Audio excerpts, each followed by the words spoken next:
Hi, my name is Dr. John Stephen, and I want to share with you real quick what you're going to be learning at this free neck pain headache workshop. Number one is the single biggest mistake that people with neck pain and headache make that usually results in them having to take medications, injections, or even surgery.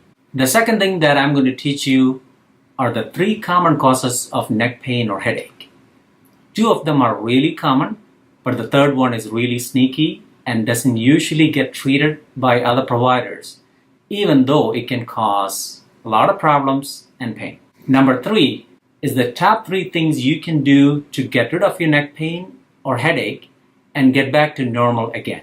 There are many problems that can come from the neck pain, including headaches or numbness and tingling in your arms and hands. If you have experienced any of these symptoms and nothing has helped make them better, ignoring them is the worst thing you can do.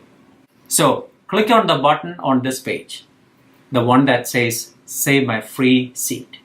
Click that button and register for the free neck pain headache workshop, and I will see you there.